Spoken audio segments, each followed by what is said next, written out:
Studies के 7, ठीक है। इस तरीके से एक स्केड्यूल बनाया हुआ है जिस स्केड्यूल के थ्रू आपके लेक्चर्स होंगे।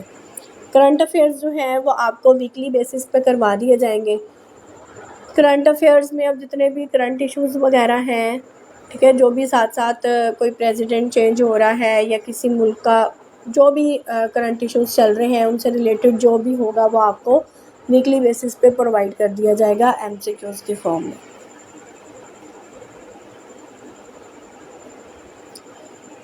ये स्केड्यूल है, ठीक है। हमारे इस सेशन का 3 मंथ्स का सेशन है। मंडे टू सैटरडे क्लास होगी, तो एक मंथ में ये 26 डेज़ बनते हैं। टोटल आपके इस सेशन के अंदर 77 लेक्चर्स होंगे, ठीक है। इसी के जैसे कि ये डिवीज़न की हुई है कि इंग्लिश के आपके 8 लेक्चर्स होंगे 14 अप्रैल से लेकर 22 अप्रैल तक, ठीक है। ये स्टार्ट में इसी तरीके से ना आपके ये सारे चलेंगे।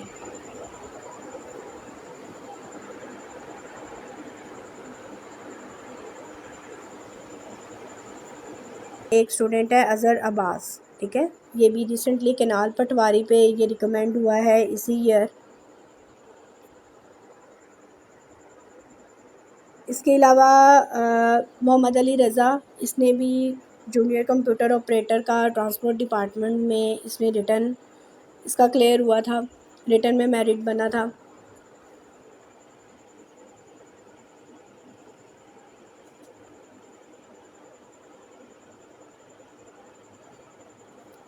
इसके अलावा ये उसामा आसिफ है, ये भी असिस्टेंट BS 16 पे ये रिकमेंड हुआ है पंजाब फूड अथॉरिटी डिपार्टमेंट में।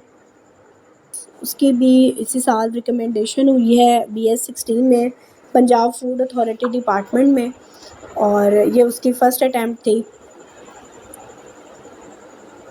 इसके बाद असद मुख्तार, इसके बारे में सर ने आपको कल बताया था कि इसकी पंजाब में PPSC में पंजाब में इसकी सेकंड पोजीशन थी as a tehsil sport officer. इसके बाद एक स्टूडेंट है मोहम्मद अदनान, इनकी रिसेंटली CTD के अंदर रिकमेंडेशन हुई है।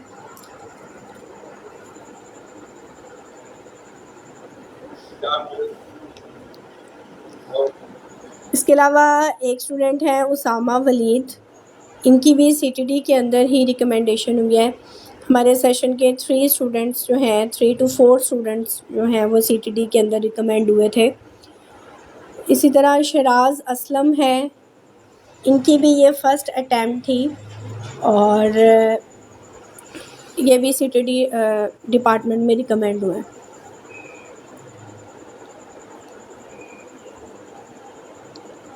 ठीक है।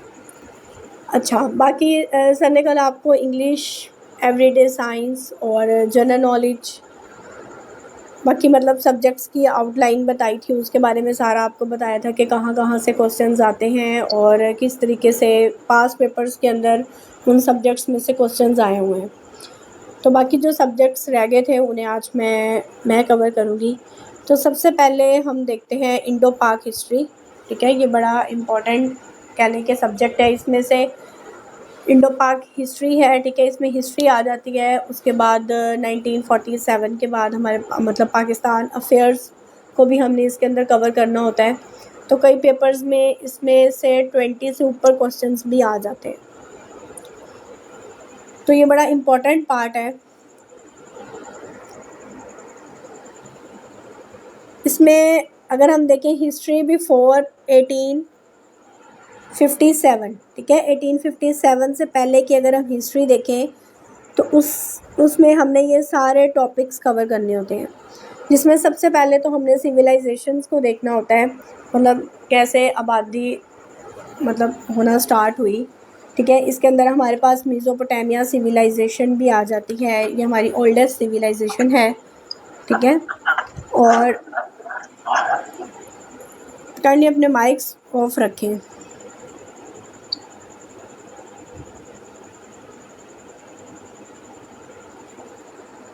उसके बाद मेसोपोटामिया सिविलाइजेशन आ जाती है इसमें हमारे पास।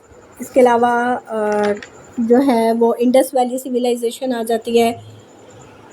इंडस वैली सिविलाइजेशन के बाद हम लोग देखते हैं कि आर्यन्स वगैरह का मतलब अटैक हुआ। फिर उसके बाद जैनिज़्म और बुद्धिज़्म जो है वो कैसे यहाँ पे आया। फिर अलेक्जेंडर आया। उसके बाद गंधारा सिविलाइजेशन को देखते हैं। दैन सब कॉन्टिनेंट के अंदर जो इस्लाम आया, ठीक है। कुतुबुद्दीन ऐबक ने क्या किया था, स्लेव डायनेस्टी की बुनियाद, दिल्ली सल्तनत की बुनियाद रखी थी। वो हम पूरा स्लेव डायनेस्टी को इसके अंदर डिस्कस करेंगे। जो लोग पहले अगर किसी ने पढ़ा हुआ है या तैयारी की हुई है तो उसको पता होगा इसके अंदर 5 ख़ानदान आते हैं। अभी आगे मैं थोड़ा सा आप लोगों को ब्रीफ करूँगी इसके बारे में भी, ठीक है। गज़नवी डायनेस्टी के बारे में पढ़ेंगे, महमूद गज़नवी के बारे में। दैन शहाबुद्दीन मोहम्मद गौरी, ठीक है, गौरी डायनेस्टी के बारे में। दैन हम उसके बाद दिल्ली सल्तनत के बाद जब बाबर ने मुग़ल एम्पायर की बुनियाद रखी थी 1526 के अंदर, ठीक है, वहाँ से लेकर फिर 1857, ठीक है, वॉर ऑफ इंडिपेंडेंस तक हम इसे स्टडी करेंगे। तो ये जो सारे टॉपिक्स आएंगे हमारे, ये हमारे आएंगे हिस्ट्री बिफोर 1857, ठीक है, 1857 से पहले की हिस्ट्री। उसके बाद जो नेक्स्ट हम स्टडी करेंगे वो हम करेंगे 1857 से लेकर 1947 तक की हिस्ट्री, ठीक है। 1857 के बाद आपको पता है कि फिर बाद में अंग्रेज़ आ गए थे, ठीक है। अंग्रेज़ का जो सारा दौर चला, वहाँ से लेकर अंदर फ्रीडम मूवमेंट चली, कांग्रेस बनी, मुस्लिम लीग बनी, मतलब सारा उसका जो कांग्रेस तो पहले ही बन गई थी, 1885 में बनी थी, ठीक है। उसके बाद मतलब कांग्रेस बनी, मुस्लिम लीग बनी, दैन फ्रीडम मूवमेंट चली और कैसे पाकिस्तान बना। तब तक जितनी भी हिस्ट्री, जितने भी इवेंट्स या हिस्ट्री से रिलेटेड जितना कुछ भी इसके अंदर आएगा वो हम सारा इसके अंदर डिस्कस करेंगे। आपको मतलब सारा कुछ इसके अंदर कवर करवाया जाएगा।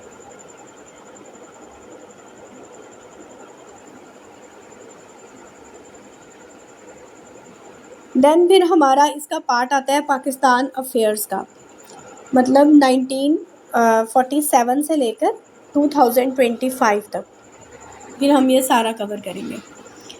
1947 से लेकर मतलब इसके अंदर हम ये डिस्कस करेंगे कि जैसे पहले प्राइम मिनिस्टर लियाकत अली ख़ान थे, ठीक है। नेक्स्ट फिर ख्वाजा नाज़मुद्दीन आए, दैन फिर मोहम्मद अली बोगरा थे। इन सब को हम डिस्कस करते जाएंगे और इनके अंदर जो जो प्रेसिडेंट्स भी आते जाएंगे उन्हें भी हम साथ साथ डिस्कस करेंगे।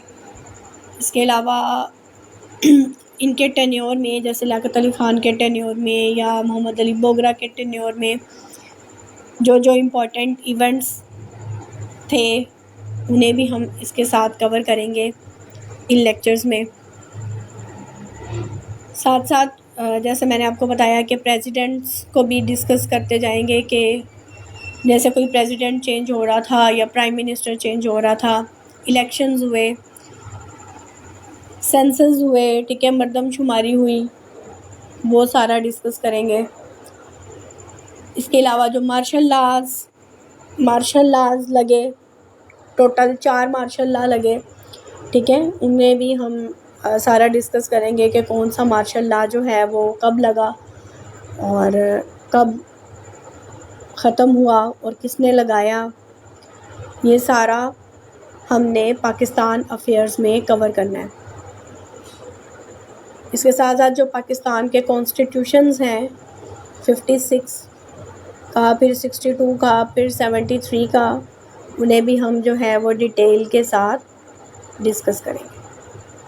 तो ये सारे जो टॉपिक्स हैं या ये जो सारी चीज़ें हैं, ये आपके जो ये पाकिस्तान अफेयर्स है, इंडो पाक हिस्ट्री, ये 3 हिस्सों में डिवाइड होती है, ठीक है। 3 हिस्सों में हम इसको पढ़ते हैं।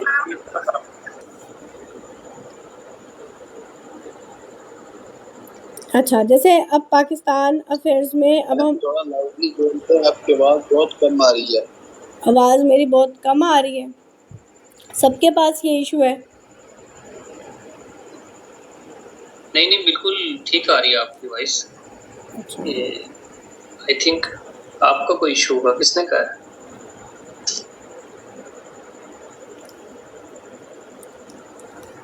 कंटिन्यू करें मैम, आप कंटिन्यू करें। अच्छा चलिए ठीक है, अब हम ज़रा देख लेते हैं कि हिस्ट्री में से किस तरह के क्वेश्चंस आ जाते हैं। तो जैसे कि ये क्वेश्चन है कि who defeated Marathas in the third battle of Panipat in 1761। ये अभी SN गैट का जो पेपर हुआ था 2024 में 24 नवंबर को जो पेपर हुआ था उसमें ये क्वेश्चन आया हुआ था। तो कौन बताएगा इसका answer? Third battle of Panipat में मराठास को किसने शिकस्त दी थी?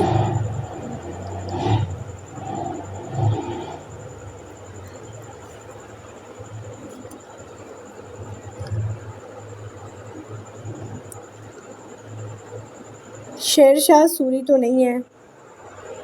शेरशाह सूरी कहाँ से आ गया? वो तो जब मुगल एम्पायर था तब था ना। 1761 से पहले तो उसकी डेथ हो गई थी। जी, अहमद शाह अब्दाली जो है ना, ये इसका राइट आंसर है। ठीक है, अब देखें, अब ये जो क्वेश्चन है इससे हमें आइडिया होता है कि अब ये थर्ड बैटल ऑफ पानीपत का पूछा हुआ है, तो अब हमने इसके अंदर फर्स्ट बैटल ऑफ पानीपत को भी देखना है, हमने इसमें सेकंड बैटल ऑफ पानीपत को भी देखना है। अब ज़रूरी नहीं है कि वो इसी तरह से ही आपसे क्वेश्चन पूछेगा, वो आपसे इससे रिलेटेड कुछ और भी पूछ सकता है। ठीक है, वो आपसे ये भी पूछ सकता है कि थर्ड बैटल ऑफ पानीपत कब हुई थी, आपको इसका आसान आना चाहिए। ठीक है, किस किस के दरमियान हुई थी? अब जैसे ये मराठास और अहमद शाह अब्दाली, ठीक है, दुरानी अम्पायर थे, इनके दरमियान हुई थी। तो ये सारा आपको मतलब एक MCQ से रिलेटेड आपको सारी इन्फॉर्मेशन पता होनी चाहिए। इसके साथ हम थोड़ा सा देख लेते हैं फर्स्ट बैटल ऑफ पानीपत को भी और सेकंड बैटल ऑफ पानीपत को भी। फर्स्ट बैटल ऑफ पानीपत जो हुई थी ना, ये हुई थी बाबर और इब्राहिम लोदी के दरमियान। ठीक है, बाबर तो वो थे जिन्होंने मुग़ल एम्पायर की बुनियाद रखी। ठीक है, मुग़ल एम्पायर की। और जो इब्राहिम लोदी थे ना, इब्राहिम लोदी, ये दिल्ली सल्तनत की जो सबसे लास्ट लोदी डायनेस्टी थी, ठीक है, उसके ये मतलब थे रूलर इब्राहिम लोदी। तो क्या किया था बाबर ने ना, 1526 के अंदर ये जंग हुई थी पानीपत के मकाम पे। तो 1526 के अंदर ये बाबर ने इब्राहिम लोदी को शिकस्त देकर दिल्ली सल्तनत का ख़ात्मा कर दिया था और फिर मुगलिया सल्तनत की बुनियाद रखी थी। ठीक है, तो ये फर्स्ट बैटल ऑफ पानीपत है। अब इससे रिलेटेड आपको ये सारा पता होना चाहिए कि ये 1526 में ये लड़ी गई, किस किस के दरमियान हुई और इसके अंदर कौन जीता। ठीक है, ये सारे पॉइंट्स आपको पता होने चाहिए, क्योंकि एग्ज़ामिनर जो है ना वो आपसे किसी तरह भी क्वेश्चन कर सकता है।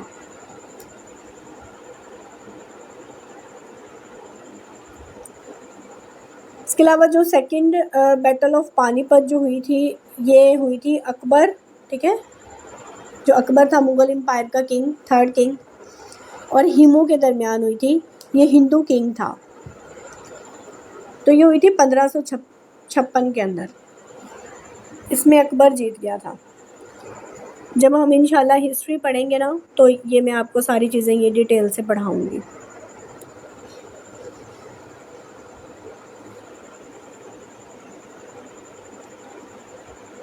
ओके, नेक्स्ट क्वेश्चन देखिए। अब ये पाकिस्तान अफेयर्स का क्वेश्चन है कि Pakistan joint non align movement in which year. ठीक है, पाकिस्तान ने जो नैम है वो कब ज्वाइन की, कौन बताएगा? पाकिस्तान ने नैम कब ज्वाइन की?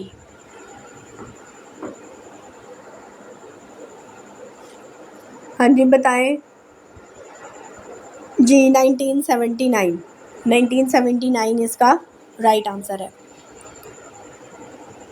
अच्छा, अब इससे हमें आइडिया होता है कि अब हमने ये सारी चीज़ें देखनी है कि जब पाकिस्तान बन गया तो पाकिस्तान ने किस किस ऑर्गेनाइजेशंस को कब कब ज्वाइन किया।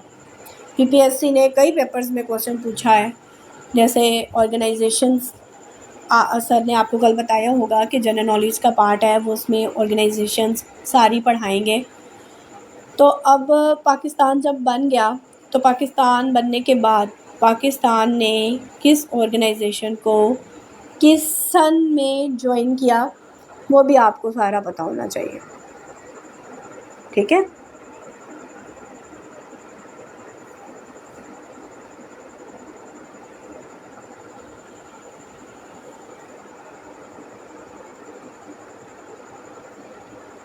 वो थोड़ा सा हम देख लेते हैं।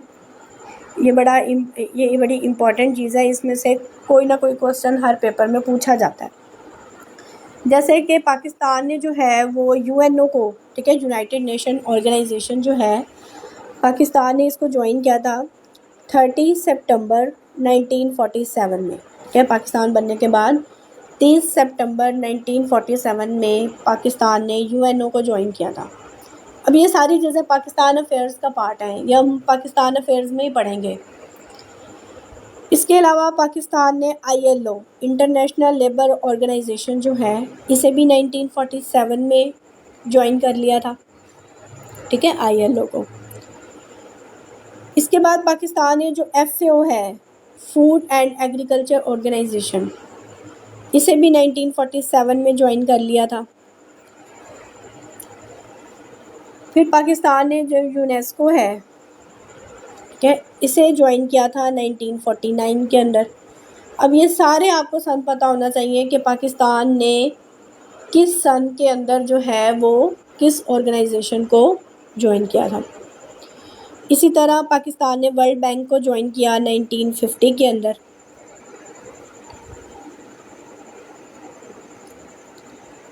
फिर नेक्स्ट हमारे पास आ जाती हैं और भी ऑर्गेनाइजेशंस हैं, जैसे कि पाकिस्तान ने IMF को भी जो है वो भी 1950, इंटरनेशनल मॉनेटरी फंड, ठीक है, IMF को भी 1950 के अंदर ज्वाइन किया। पाकिस्तान ने आता है कि सेटो को कब ज्वाइन किया था, तो इसको 1954 में ज्वाइन किया था। फिर इसके बारे में क्वेश्चन पूछा जाता है कि पाकिस्तान ने सेटो को लेफ़्ट कब किया था, तो इसको 1973 में। ये दोनों बड़े इंपॉर्टेंट हैं कि ज्वाइन किया था 1954 में और इसे फिर लेफ़्ट कर दिया था उसने 1973 के अंदर। इसके अलावा फिर पाकिस्तान ने सेंटो को ज्वाइन किया 1955 के अंदर और फिर इसे छोड़ दिया 1979 के अंदर। ये दोनों सन भी इम्पॉर्टेंट है, कहने को तो सारा ही इम्पॉर्टेंट है। इसके अलावा पाकिस्तान ने OIC, ठीक है, ऑर्गेनाइजेशन ऑफ इस्लामिक कोऑपरेशन, इसे 1969 के अंदर ज्वाइन किया। ये है ये वाली ऑर्गेनाइजेशन। फिर पाकिस्तान ने नैम, ये भी हम पढ़ चुके हैं, ये नैम को ज्वाइन किया 1979 के अंदर। फिर पाकिस्तान ने ये जो सार्क है, south Asian association for regional cooperation, ठीक है, ये सार्क कंट्रीज़ 1985 में इसको ज्वाइन किया। फिर पाकिस्तान ने WTO वर्ल्ड ट्रेड ऑर्गेनाइजेशन, इसे ज्वाइन किया है इसने 1995 के अंदर। और फिर पाकिस्तान ने अब जो SCO को ज्वाइन किया था 2017 के अंदर, शंघाई कोऑपरेशन ऑर्गेनाइजेशन। तो ये जो सारी ऑर्गेनाइजेशंस हैं ये पाकिस्तान ने किस सन में ज्वाइन की, ये सारा आपको पता होना चाहिए और ये हमारा पाकिस्तान अफेयर्स का पार्ट है। बाकी जब आप ऑर्गेनाइजेशंस पढ़ेंगे तो उसके अंदर भी ये चीज़ें आपको कवर करवा दी जाएंगी। जब आप ऑर्गेनाइजेशंस पढ़ रहे होंगे, हर ऑर्गेनाइजेशन के बारे में पढ़ेंगे आप, तो उसके अंदर आपको पढ़ा दिया जाएगा, साथ ही पढ़ा दिया जाएगा कि पाकिस्तान ने इस ऑर्गेनाइजेशन को कब ज्वाइन किया था।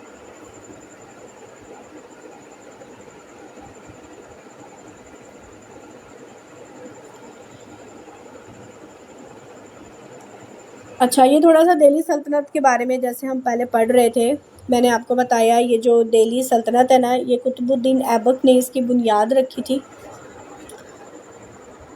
1206 के अंदर, ठीक है। 1206 से लेकर 1526 तक ये दिल्ली सल्तनत रही थी और इसके अंदर जो आते हैं ना वो टोटल 5 ख़ानदान आते हैं।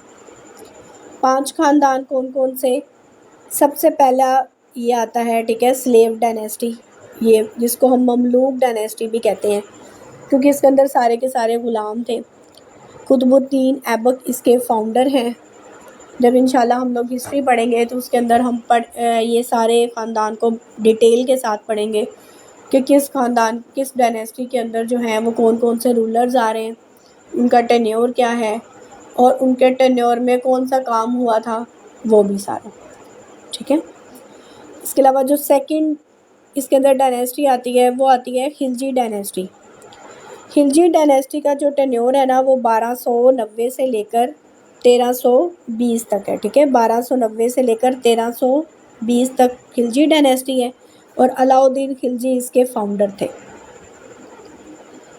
इसके बाद जो नेक्स्ट आती है वो आती है तुगलक डायनेस्टी आ जाती है।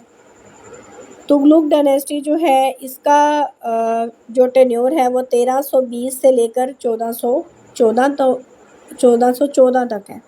मोहम्मद बिन तुगलक, ठीक है, फिरोज़ शाह तुगलक ने इसकी क्या रखी थी, बुनियाद रखी थी।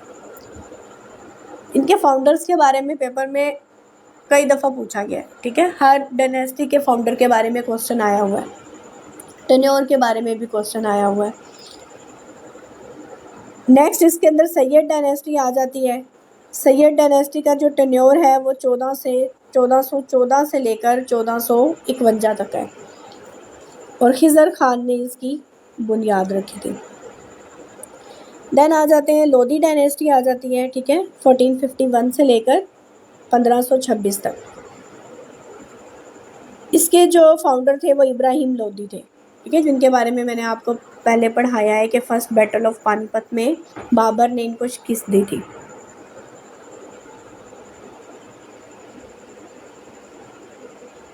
ओके, अच्छा, अब इनको याद करने का, आप इसको कैसे याद कर सकते हैं इसके पांचों को, तो एक ट्रिक है स्कर्टसल, SKTSL, ठीक है, स्कर्टसल।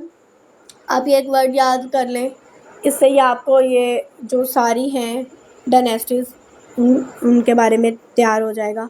S से आप करें तो स्लेव डायनेस्टी, K से खिलजी डायनेस्टी, T से तुगलक डायनेस्टी, फिर S से सैयद डायनेस्टी, इन्हें सादात डायनेस्टी भी कहते हैं, ठीक है, सादात ख़ानदान भी कहते हैं, फिर L से लोधी डायनेस्टी। तो आप इस वर्ड से जो है इन्हें सीक्वेंस वाइज याद रख सकते हैं। तो ये थोड़ा सा ब्रीफ सा था दिल्ली सल्तनत के बारे में।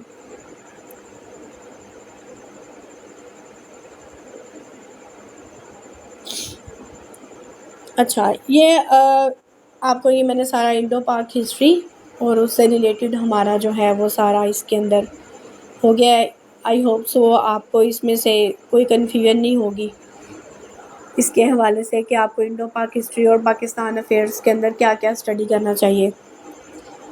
आप लोगों का अगर कोई क्वेश्चन होगा तो वो हम एंड पे देख लेते हैं या आप चैट बॉक्स में पूछ लें, देन हम अपने नेक्स्ट सब्जेक्ट को डिस्कस करते हैं। आप लोगों को मेरी समझ भी आ रही है या नहीं आ रही है?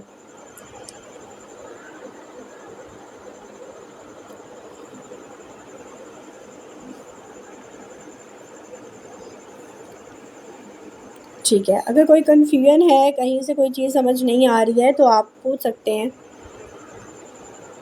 हाँ जी, ओके, ठीक है। चलिए अब हम अपने नेक्स्ट सब्जेक्ट की तरफ मूव करते हैं, उसके बारे में ज़रा देख लेते हैं।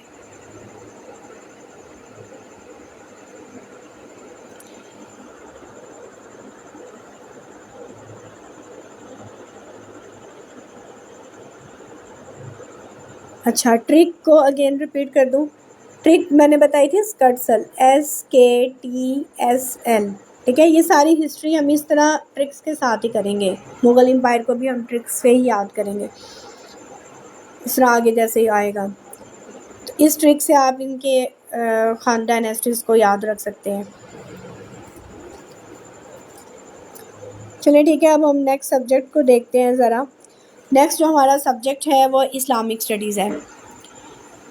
इस्लामिक स्टडीज़ भी बड़ा इम्पॉर्टेंट पार्ट है, ठीक है। इसमें से 7 या 8 क्वेश्चन जो हैं वो आपसे लाजमी पूछे जाते हैं। इस्लामिक स्टडीज़ के जो है ना वो हम इसके अंदर क्या क्या डिस्कस करेंगे। इसके अंदर सबसे पहले हम प्रॉफिट्स को डिस्कस करेंगे, ठीक है। 25 प्रॉफिट्स के जो नेम है जो कुरान मजीद में मेंशन है, जिनका जिक्र आया है, इन सब को हम डिस्कस करेंगे। अब ये हज़रत आदम अलैहिस्सलाम से स्टार्ट होगा, ठीक है। और सब के बारे में हम जैसे 1 बाय 1 पढ़ते जाएंगे। हज़रत आदम अलैहिस्सलाम के बारे में, फिर सहादम अलैहिस्सलाम के बारे में सारा पढ़ेंगे। इनसे इम्पोर्टेंट जितनी भी इंफॉर्मेशन या जो भी पॉइंट्स होंगे वो सारे आपको कवर करवाए जाएंगे। इनका टाइटल, इनकी औलाद के बारे में, इनकी एज के बारे में, इनके जो भी मतलब इम्पोर्टेंट इवेंट्स आए, ये वो सारी चीज़ें हम इंशाल्लाह इसके अंदर डिस्कस करेंगे। फिर इसी तरह जो सेकंड हज़रत आदम अलैहिस्सलाम के बाद हज़रत शीश अलैहिस्सलाम होंगे, फिर हज़रत इदरीस अलैहिस्सलाम, नेक्स्ट हज़रत नूह अलैहिस्सलाम, ठीक है। इस तरह मैं आपको जो जो आए, हज़रत नूह के बाद आए हज़रत हूद अलैहिस्सलाम, फिर उसके बाद आए हज़रत सालेह अलैहिस्सलाम। तो मतलब इस तरह सीक्वेंस से हम जो है वो सीक्वेंस से स्टार्ट करेंगे हज़रत आदम अलैहिस्सलाम से, और इसी तरह 25 प्रॉफिट्स के बारे में हम हज़रत मोहम्मद तक पढ़ेंगे। देन बर्थ पढ़ेंगे हज़रत holy prophet peace be upon him, birth of holy prophet से लेकर, ठीक है, बाकी जो नबवी दौर आएगा, फिर हिजरी दौर टिल इनकी डेथ तक, सारा जितने भी इम्पोर्टेंट इवेंट्स हुए, जितनी भी गज़वात हुई इनकी लाइफ में, उन सबको हम डिस्कस करेंगे। हिजरी के अंदर जितने भी इवेंट्स आएंगे, नबवी दौर के अंदर जितने इवेंट्स आए, वो सारा हम इसके अंदर कवर करेंगे। फिर खिलाफत पीरियड स्टार्ट हो जाएगा, ठीक है, हज़रत अबू बकर से, फिर हज़रत उमर, हज़रत उस्मान, हज़रत अली, ठीक है। इन चारों के बारे में डिस्कस करेंगे। फिर इनके जो है इनके दौर में जो भी जंगें हुई, जो भी झूठे नबी आए, उन्हें सारा पढ़ेंगे। उनके ख़िलाफ़ जो जंगें लड़ी गई वो भी सारा इसके अंदर हम डिस्कस करेंगे, खिलाफत पीरियड के अंदर भी। दैन बनु उमैया का जो दौर है वो आ जाता है। फिर उसके बाद हमारे पास आ जाता है बनु अब्बास का जो दौर है वो। करबला का इंसिडेंट जो हुआ, करबला का जो वाक़या हुआ, उसे हम इंशाल्लाह डिटेल से डिस्कस करेंगे। दैन उम्महातुल मोमिनीन के बारे में, कुरान, हदीस, होली बुक्स, कुरान से रिलेटेड जितनी भी इंफॉर्मेशन है वो सारी, हदीस से रिलेटेड, होली बुक्स जो हैं 4 उनसे रिलेटेड, ठीक है। अब इसके टोटल आपके होंगे तकरीबन 8 लेक्चर्स, तो ये सिलेबस काफ़ी ज़्यादा बन जाता है, ठीक है। तो इंशाल्लाह हम इसको 8 लेक्चर्स में कवर करने की कोशिश करेंगे। जैसे अब कुरान, हदीस हो गया या ठीक है, इसके अंदर जो साबिक मतलब ये आएंगे तो इनके कुछ नोट्स आपको प्रोवाइड कर दिए जाएंगे। जैसे कुरान से रिलेटेड अब जो पिलर्स ऑफ इस्लाम है, ज़कात, रोज़ा, हज, ठीक है, इनके बारे में आपको नोट्स प्रोवाइड कर दिए जाएंगे, आप उनसे कवर कर लेंगे, कुछ आपके लेक्चर्स हो जाएंगे। तो इस तरह हम इस्लामियत को जो है वो थोरली कवर कर लेंगे। इंशाल्लाह आपको कोई भी ऐसा कोई क्वेश्चन नहीं रहेगा जो आपको ना आता हो पेपर में। अनएक्सपेक्टेड कुछ आ जाए तो वो तो है, लेकिन बाकी आपको हर लिहाज से जो है वो इस्लामियत कवर करवा दी जाएगी, ठीक है। ये 25 प्रॉफिट्स हैं जिनके नेम जो है कुरान मजीद में मेंशन है।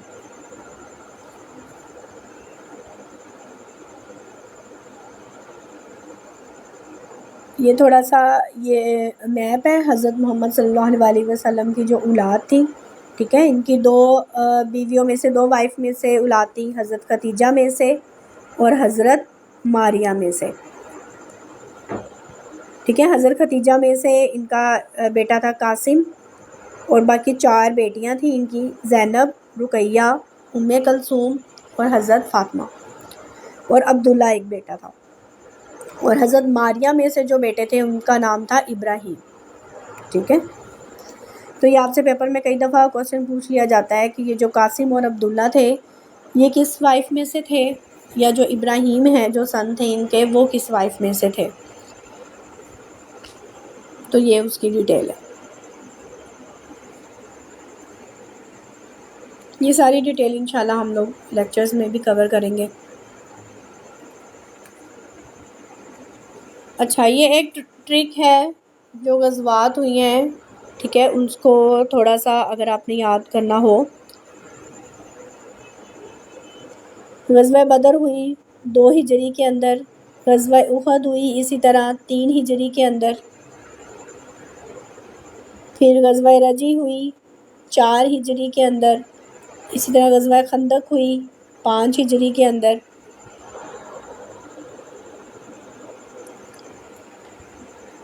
फिर सुलह हुदैबिया हुई थी 6 हिजरी के अंदर, ग़ज़वा खैबर हुई 7 हिजरी के अंदर, और ग़ज़वा हुनैन और ग़ज़वा मोता 8 हिजरी के अंदर, और ग़ज़वा तबूक जो हुई थी वो 9 हिजरी के अंदर।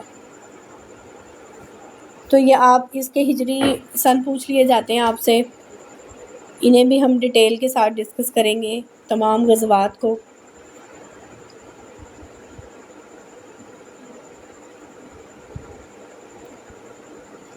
ये मैंने आपको बताया था जैसे कि खिलाफत पीरियड को हम डिस्कस करेंगे। इसके अंदर 4 खलीफा आ जाते हैं, हज़रत अबू बकर, फिर हज़रत उमर, फिर हज़रत उस्मान और फिर हज़रत अली। जैसे हज़रत अबू बकर का लक़ब क्या है? सदीक़। हज़रत उमर का क्या है? फ़ारूक, ठीक है। हज़रत उस्मान का क्या है? गनी। और हज़रत अली का क्या है? असदुल्लाह, ठीक है। तो ये सारे इनको हम डिटेल के साथ डिस्कस करेंगे।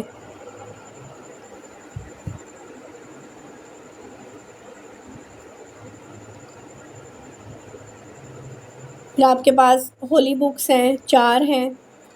जो तौरात है, तौरात वो हज़रत मूसा अलैहिस्सलाम पर नाजिल हुई थी। इसी तरह जो ज़बूर है वो हज़रत दाऊद अलैहिस्सलाम पर, ठीक है। ये हज़रत मूसा अलैहिस्सलाम पर और ये हज़रत दाऊद अलैहिस्सलाम पर। इसी तरह ये इंजील, ठीक है, इंजील को गॉस्पेल भी कहते हैं ना, इंजील, ये हज़रत ईसा अलैहिस्सलाम पर। और फिर जो कुरान मजीद है वो हज़रत मोहम्मद सल्लल्लाहु अलैहि वसल्लम पर। तो इनके बारे में भी हम जो है इंशाल्लाह अपने सेशन में डिटेल के साथ डिस्कस करेंगे। ये इस्लामियत का सिलेबस होता है जो आपने कवर करना होता है। वैसे लग ये कम रहा होता है, लेकिन जब आप इसको कवर करते हैं तो ये काफ़ी वास्ट सिलेबस है।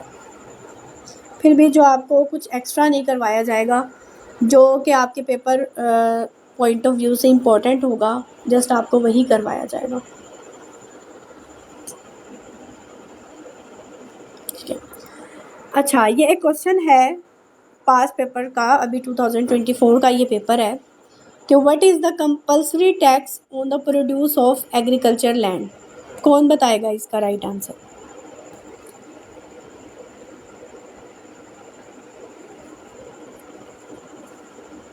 ठीक है, एग्रीकल्चर लैंड पे जो, जी इसका है उशर। जी, इसका राइट आंसर क्या है? इसका राइट आंसर है उशर। अब जब आप ये कर रहे हैं तो आपको पता है कि जो बाकी टैक्स हैं जैसे जिजिया हो गया या ये वो, उनके बारे में भी आपको स्टडी करनी चाहिए, क्योंकि उससे रिलेटेड भी जो है वो क्वेश्चन में पूछा पेपर में पूछा जाता है। इस तरह एक क्वेश्चन है, नेक्स्ट है, नमाज कसूफ is recited on which occasion. इसका बताएं आंसर। नमाज कसूफ जो है वो किस मौके पर अदा की जाती है? ये भी कई दफ़ा मोस्ट रिपीटेड MCQs है। नमाज कसूफ,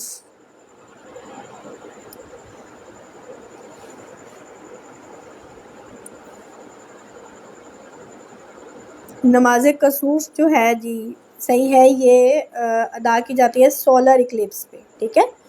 इसी तरह इससे जो रेलिवेंट है वो है नमाज खसूफ, ठीक है। नमाज कसूफ जो है वो सोलर इक्लिप्स के ओकेजन पे।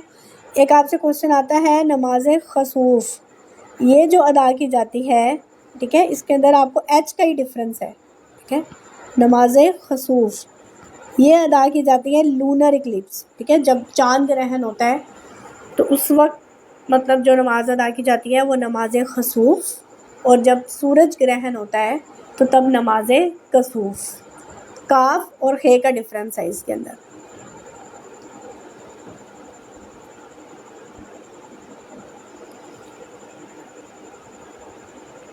अच्छा, नेक्स्ट एक क्वेश्चन है, इन विच हिजरी हज़रत मोहम्मद सल्लल्लाहु अलैहि वसल्लम परफॉर्म्ड हज। इसका आंसर कौन बताएगा?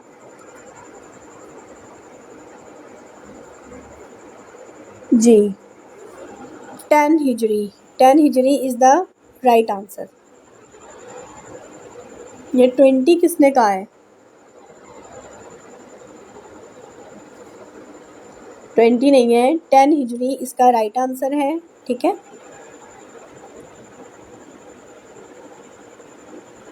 9 हिजरी में हज फ़र्ज हुआ था और फिर 10 हिजरी में हज़रत मोहम्मद सल्लल्लाहु अलैहि वसल्लम ने हज अदा किया था।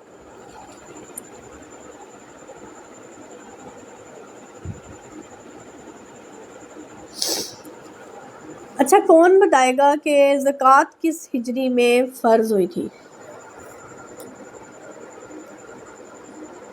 ज़कात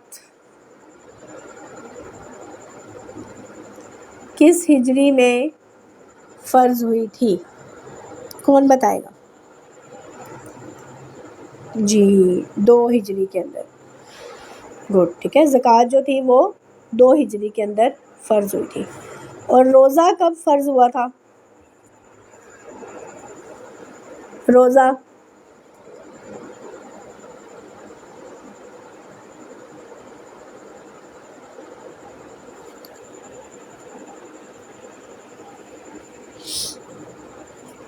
रोज़ा कब फ़र्ज हुआ था?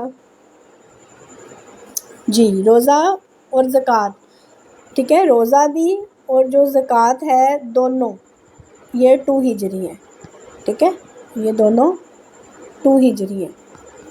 नमाज कब फ़र्ज हुई थी?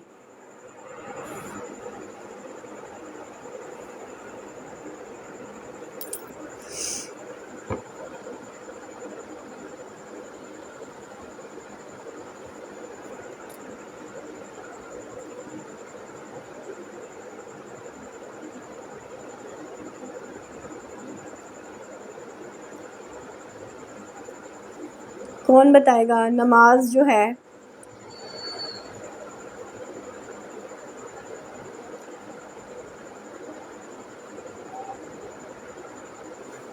अच्छा, अब ये हिजरी नहीं है, नमाज क्या है?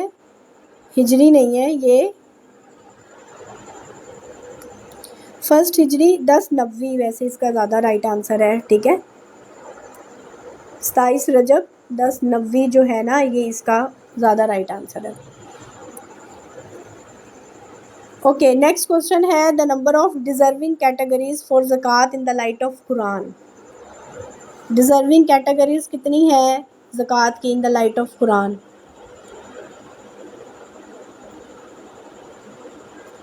ये भी कई दफ़ा रिपीट हुआ है।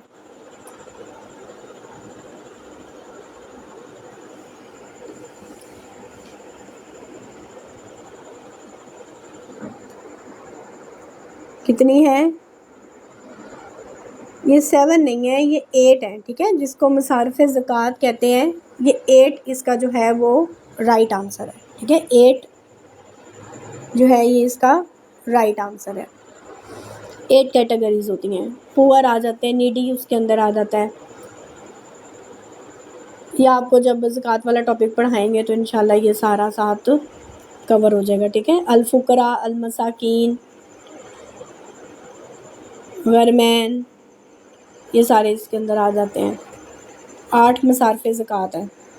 अच्छा, अब जो इस्लामियत है ना, वो पेपर में उर्दू में भी आती है, इंग्लिश में भी आती है। ठीक है, कभी उर्दू में आ जाती है, कभी इंग्लिश में आ जाती है, तो ये आपने दोनों तरह से मतलब आपको आनी चाहिए।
ओके स्टूडेंट्स, चलें हम लोग इसको फर्दर देखते हैं। तो मैं आपको बता रही थी कि ये जो इस्लामियत है ना आपके पास, ये आपकी उर्दू में भी आती है, आपके पास इंग्लिश में भी आती है, ठीक है। तो आपको ये दोनों तरह से आनी चाहिए। नेक्स्ट हम थोड़ा सा उर्दू का पार्ट देख लेते हैं। उर्दू जो है ना, आपको पता है कि पेपर में 10 MCQs जो होते हैं ना, वो उर्दू में से लाजमी होते हैं। तो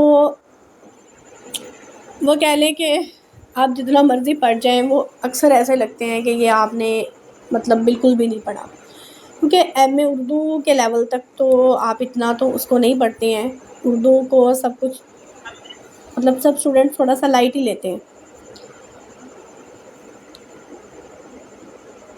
अच्छा, उर्दू के अंदर अब हम क्या कुछ स्टडी करना चाहिए। सबसे पहले तो ग्रामर, ठीक है।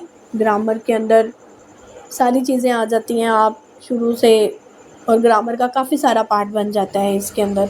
जैसे आप इंग्लिश ग्रामर पढ़ते हैं ना, तो ऐसे ही उर्दू ग्रामर का भी जो है वो आपके पास काफ़ी सारा पार्ट बन जाता है। फिर मुहावरात वगैरह जो हैं उन्हें भी करना होता है कवर। गलत जुमलों की दुरुस्तगी कह लें कि जो सेंटेंस करेक्शन होती है, उसे भी आप इसके अंदर कवर करते हैं। फिर जितने भी फेमस पोइट्स हैं, पेपर में अक्सर क्वेश्चन आ रहा होता है कि मतलब ये जो नज़म है ये किस शायर की है, ठीक है। तो शायर का या शेर दे देते हैं वो, और फिर पूछ लेते हैं कि ये शेर जो है वो किस शायर का है। तो जितने भी फेमस पोइट्स हैं उनके बारे में हम इंशाल्लाह सब के बारे में डिस्कस करेंगे, ठीक है। उनके बारे में सारा जितने भी रेलेवेंट इंफॉर्मेशन होती है या जितनी भी इम्पोर्टेंट इंफॉर्मेशन होती है, किसी लिहाज से भी एग्जामिनर जो है वो आपसे क्वेश्चन कर सकता है। फिर जो फेमस नावल राइटर्स हैं, पूछ लिया जाता है आपसे कि फ़लाँ नावल जो है वो किसने लिखा है, ठीक है, या ये नावल किसका है, ये भी पूछ लिया जाता है। फिर ये भी पूछ लिया जाता है नावल का नाम देकर कि ये क्या है, नावल है, गज़ल है, नज़म है, ठीक है। इस तरह से भी आपसे क्वेश्चन पूछ लिया जाता है। फिर फेमस बुक्स, अब ये जो जैसे कि अल्लामा इकबाल की जो बुक्स हैं, इनसे भी क्वेश्चंस आते हैं। और जितनी भी फेमस बुक्स हैं और उनके राइटर्स, ये सारा जो है ना वो। अब उर्दू हम अपने सेशन में किस तरीके से कवर करवाएंगे। उर्दू के 6 से 7 लेक्चर्स होंगे आपके, जिसके अंदर ग्रामर आपको थोरली करवा दी जाएगी। मुहावरात और जैसे ये सेंटेंस करेक्शन होते हैं, इसके आपको नोट्स प्रोवाइड कर दिए जाएंगे, उन्हें आप एज इट इज़ कर लेंगे। फिर ये जो famous poets, famous novel writers, famous books, ये आपको लेक्चर में कवर करवाया जाएगा, ठीक है। हर एक जितने भी फेमस पोइट्स हैं सबके बारे में आपको ईच एंड एवरीथिंग कवर करवाई जाएगी, ठीक है। एक पोइट ने जो है वो कितनी नज़में लिखी हैं, या एक राइटर जो है उसने कितनी बुक्स लिखी हैं, उसके सारी बुक्स के नेम, ठीक है। सारा कुछ जो है वो आपको कवर करवा दिया जाएगा। जैसे मिर्ज़ा गालिब के बारे में, इसके अलावा मौलाना अल्ताफ़ हुसैन हाली के बारे में, मीर तकी मीर के बारे में, और इसी तरह अल्लामा इकबाल के बारे में, ठीक है। तो ये सारा इनको हम थोरली डिस्कस करेंगे। सर सैयद अहमद ख़ान आ जाते हैं इसके अंदर। बाकी जो है वो आपको MCQs भी प्रोवाइड किए जाएंगे, ठीक है। MCQs PPSC के मतलब पास पेपर्स से रिलेटेड ही होंगे। MCQs आपको प्रोवाइड किए जाएंगे, वो आप सारे उर्दू के तैयार करेंगे। तो इंशाल्लाह जो है ना वो आपकी उर्दू जो है वो इसके अंदर कवर हो जाएगी सारी। अब हमारा जो लास्ट सब्जेक्ट है, एक तो करंट अफेयर्स के बारे में मैंने आपको पहले ही बता दिया है कि वो वीकली बेसिस पे होगा, और वो जितने भी जैसे ये फ़लस्तीन का इशू है या कोई भी करंट इश्यूज़ हैं, वो सारे आपको वीकली बेसिस पे करंट अफेयर्स कवर करवा दिए जाएंगे। बाकी अब जो हमारा लास्ट सब्जेक्ट है मैथमेटिक्स, और ये इम्पॉर्टेंट सब्जेक्ट भी है, और मैथमेटिक्स में काफ़ी सारे स्टूडेंट्स को जो है वो काफ़ी प्रॉब्लम होती है इसके अंदर, क्योंकि स्टूडेंट्स बाकी चीज़ें कवर कर लेते हैं एग्ज़ाम की, लेकिन ये जो मैथमेटिक्स का पोर्शन है ना, ये अक्सर छोड़ देते हैं। लेकिन मैं आपको एक बात बता दूं, जब तक आप मैथमेटिक्स का पोर्शन नहीं करते ना, आप मेरिट पे नहीं आते। मैथमेटिक्स का पोर्शन करना ज़रूरी है। आप कहें कि आप उर्दू छोड़ दें, बाकी सब्जेक्ट कर लें, नहीं, क्योंकि आपको पता है कि आजकल जो है वो कंपटीशन बहुत ज़्यादा हाई है। अगर आपके पास कोई 26-27 सीट्स भी हैं ना, फिर भी आपका ये टारगेट होना चाहिए कि मेरे मार्क्स जो हैं वो 80 से ऊपर हो, ठीक है, 80 से अबव मार्क्स हो, देन जाकर आप सोच सकते हैं कि आप जो है वो रिकमेंड हो सकते हैं। और ये 80 मार्क्स लेने के लिए ज़रूरी है, ठीक है, ये 80 मार्क्स लेने के लिए ज़रूरी है कि आप सारे सब्जेक्ट्स को कवर करें।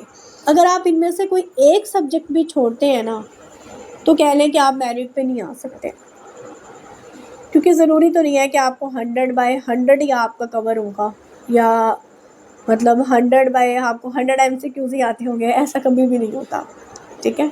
हार्डली जिसकी फुल, मैं कहती हूँ कि 100% भी तैयारी होती है ना, हार्डली उसको 80, 82, 83 इतने MCQs, और वो भी है उसको 100% श्योर नहीं होते, ठीक है। तो कोशिश करनी है आपने कि आपने हर सब्जेक्ट को कवर करना है, किसी भी सब्जेक्ट को नहीं छोड़ना कि मैं उर्दू को छोड़ देता हूँ, मैं बाकी चीज़ें कर लेती हूँ, या मैं मैथ्स छोड़ देती हूँ बाकी चीज़ें कर लेती हूँ, ऐसा नहीं, ठीक है। तो इंशाल्लाह पेपर को सॉल्व करने का तरीका भी आपको बताया जाएगा जब आपका सेशन एंड हो जाएगा। अच्छा, मैथमेटिक्स के ये कुछ टॉपिक्स हैं जिनमें से क्वेश्चंस आते हैं। पीपीएससी का अब ये नहीं है कि एवरेज लेवल का मैथ्स आता है, टफ़ लेवल आता है, या मीडियम लेवल का आता है, या नॉर्मल सा आता है।